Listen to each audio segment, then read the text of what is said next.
Means conditions இருக்கு. சொந்த வீடு இருக்கா? இருக்கு, அப்பா பேர்ல. என் பேர்ல ஒன்று வேணும். கார் இருக்கா? அம்பாசிடர் டீசல் ஒன்று இருக்கு. காரும் இல்லையா? ஆன்சைட் ஆப்பர்ச்சுனிட்டி இருக்கா? பாஸ்போர்ட்டு இல்லைங்க. போகணும் டாட். எனக்கு வாடி பொடின்னு கூப்பிட்றது சுத்தமாக பிடிக்காது. சேச்சே, இன்னும் முடியல. அதே மாதிரி நான் உன்னை வாங்க போங்கன்னு கூப்பிடுவேன்னு எதிர்பார்க்காத. வீட்டில் ஃபங்க்ஷன் பூஜை இது அது புடவை கட்டிட்டு வா அதை எடுத்து இங்கே வேண்டி யாரும் சொல்லக்கூடாது. எனக்கா தோணுச்சுன்னா புடவை கட்டுவேன், வீட்டில் வேலை செய்வேன். Important point. என் சம்பளத்தை வச்சு நான் என்ன பண்ணுறேன்னு நீ கேட்கக்கூடாது. அதே மாதிரி உன் சம்பளத்தை நான் என்ன பண்ணுறேன்னு கேட்கக்கூடாது.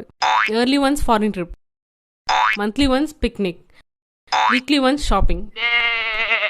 ஓகே, நான் monthly once pedicure manicure facial threading waxing hair straightening பண்ணுவேன். அது உங்கள் வீட்டில் யாரும் ஒன்றும் சொல்லக்கூடாது. இதெல்லாம் என்னங்க? Most important point. உங்கள் அம்மா அப்பா வீட்டுக்கு வந்தா. ஓ, வரலாமா? வந்தா 2 நாளைக்கு மேலே தங்கக்கூடாது. ரிலேட்டிவ்ஸ் வந்தால் 2 மணி நேரத்துக்கு மேலே தங்கக்கூடாது. அப்போ ஃப்ரெண்ட்ஸு வரவே கூடாது. அப்படி இருந்தால் தான் நம்ம குடும்பத்தை ஸ்மூத்தாக ரன் பண்ண முடியும். எந்த குடும்பங்க?